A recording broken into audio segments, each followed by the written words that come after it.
The ayes have it. The amendment is agreed to. The question is now on favorably reporting H.R. 4502 as amended. All those in favor signify by saying aye. Aye. All those opposed signify by saying no. In the opinion of the chair, the ayes have it, and the bill is ordered. Mr. Chair, I request a recorded vote. Okay. A recorded vote is ordered. Pursuant to House rules, further proceedings on this measure are postponed. All recorded votes will be rolled to the end at a time to be announced.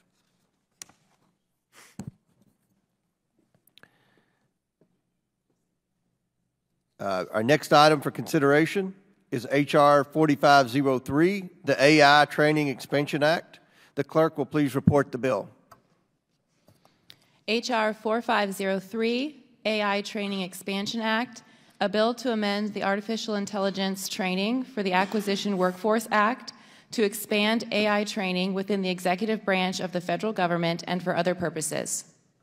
Without objection, the bill shall be considered as read and open for amendment at any point. Without objection, so ordered. Excuse me. The chair recognizes himself to offer an amendment in the nature of a substitute. The clerk will please report the amendment. An amendment in the nature of a substitute offered to H.R. 4503 as offered by Mr. Comer of Kentucky. Without objection, the amendment is considered as read and the substitute will be considered as original text for the purposes of further amendment. I recognize myself for 5 minutes for a statement on the bill and the amendment. We use AI-enabled products and services each and every day to simplify our lives and empower our work. And recently, powerful advances in AI have raised serious questions about how such technologies will continue to impact our lives and work. Over the past several months, a subcommittee on cybersecurity, information technology, and government innovation, chaired by Nancy Mace, has held several hearings on new AI advancements. The hearings have raised questions about the government's readiness to adopt this new technology to improve service delivery and agency operations.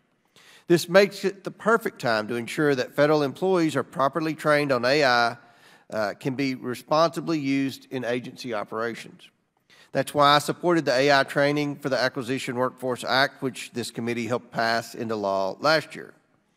This law's newly established government-wide training program for AI was a great first step, but other federal employees beyond the acquisition workforce should also be prepared for the changes AI is bringing. The AI Training Expansion Act expands the law to provide training access to more federal employees and updates the training topics. I urge my colleagues to support this timely and forward-thinking bill. And I thank Subcommittee Chairwoman Nancy Mace and Ranking Member Jerry Conley for their work addressing this important issue. I now recognize the bill's sponsor for her remarks. Thank you, Mr. Chairman, and thank Ranking Member as well, Jamie Raskin. I also want to thank my colleague from Virginia, Congressman Connolly, for supporting and being a co-sponsor, original co-sponsor on this bill. The AI Training Expansion Act is a substantial bipartisan bill to help our federal workforce win the race for AI.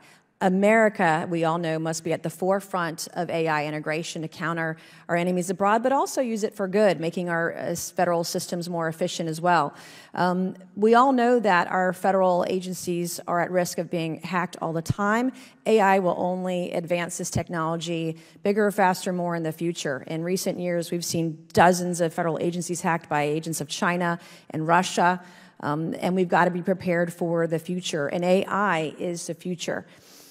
AI is changing the way we live and we work. And at our very first hearing on the Subcommittee on Cybersecurity, Information Technology, and Government Innovation, our first hearing was on the advances and new applications of AI. And we even had Eric Schmidt here to testify, who talked about the advances in AI, the great benefits to it in our lives and work, but also the existential risks, to quote him, as well. And the AI Training Act, which passed last Congress, established AI training requirements for some federal employees, and this bill simply expands the availability of that training to even more federal employees. AI is even further integrated, as AI further integrates into our daily lives. This is important more today than ever before. AI language models like ChatGPT have achieved better marks on the SAT, MCAT, and bar exams than most of our colleagues.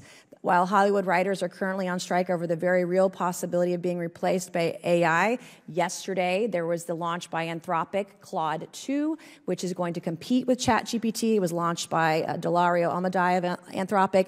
The technology is expanding rapidly. In just the first few weeks of ChatGPT, for example, over 100 million people signed up for it.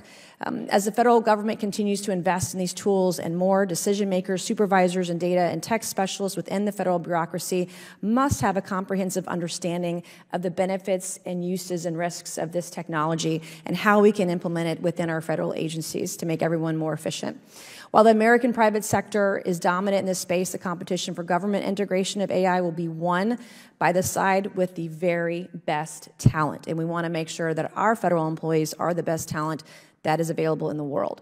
While our workforce works from home in their pajamas on legacy tech systems, China is preparing to use AI to further the regime's aggressive policies. So we too must be aggressive in AI. We must defeat any of our adversaries, whether it's China, Russia, or other countries around the world in the race for AI dominance, and the federal government must be ready to keep up with AI.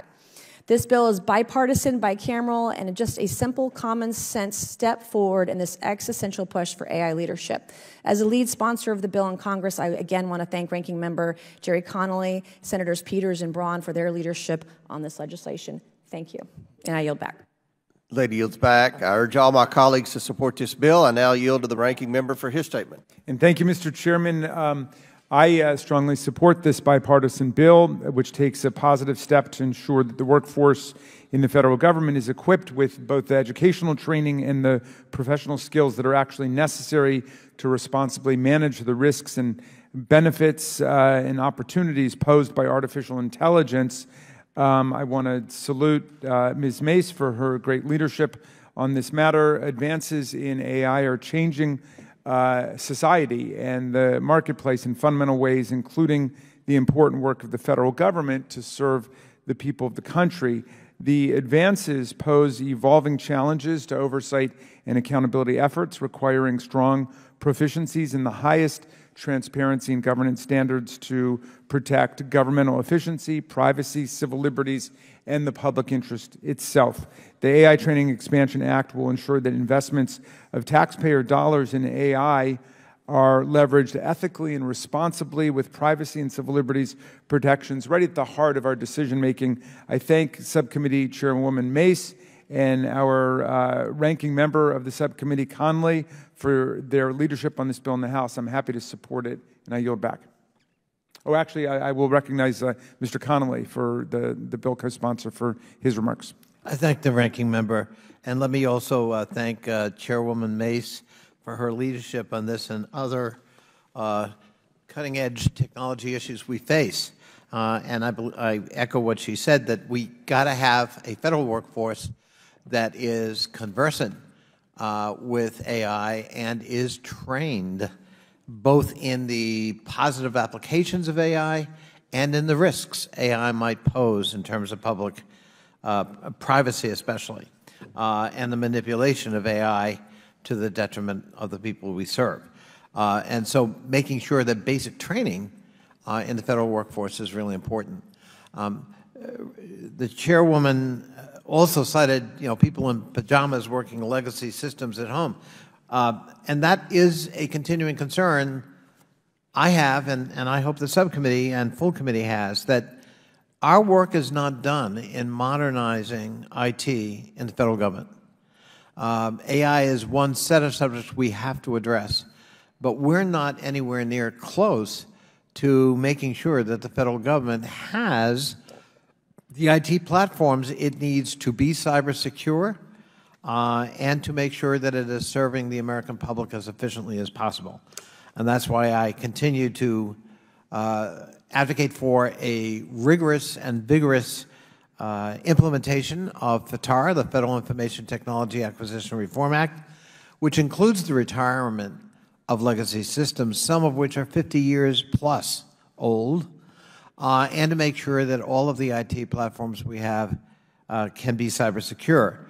We also need to address the aging federal workforce and make sure that, and this bill helps us in guaranteeing that training, but we've got to make sure that the next generation of federal employees has this kind of training so that they can interact with the private sector in a knowledgeable and equal basis, and that they can protect the American public.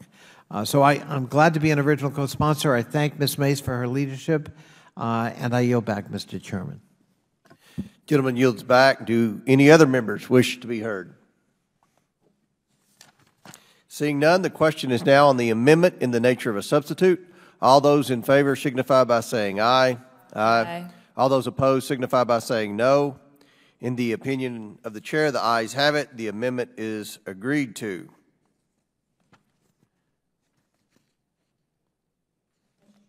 Yes. Okay. A recorded vote is ordered. As previously announced, further proceedings on the question will be postponed. The question, oh wait, you don't want a recorded vote on, right. You want to withdraw that. We've got that was on the, yeah, all right. The lady from South Carolina withdraws her request for a recorded vote on the last motion. Now the question is now on favorably reporting H.R. 4503 as amended. All those in favor signify by saying aye. Aye. All those opposed signify by saying no. In the opinion of the chairs, that lady from South Carolina. All right. A recorded vote is ordered. As previously announced, further proceedings on the question will be postponed. Our next item for consideration is H.R. 1695, the Strengthening Agency Management and Oversight of Software Assets Act. The clerk will please report the bill. H.R. 1695, Strengthening Agency Management and Oversight of Software Assets, SOMOSA Act, a bill to improve the visibility, accountability, and oversight of agency software asset management practices and for other purposes. Without objection, the bill shall be considered as read and open for amendment at any point. Without objection, so ordered. The chair recognizes himself to offer an amendment in the nature of a substitute. The clerk will please report the amendment. An amendment in the nature of a substitute offered to H.R. 1695 as offered by Mr. Comer of Kentucky.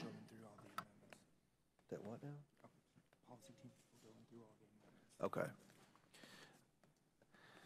All right. Without objection, the amendment is considered as read, and the substitute will be considered as original text for the purposes of further amendment. I recognize myself for 5 minutes for a statement on the bill and the amendment. Federal agencies spend billions of dollars a year on software licenses without a full understanding of what they are purchasing and how it compares to what they are already paying for. The result is wasteful spending on duplicative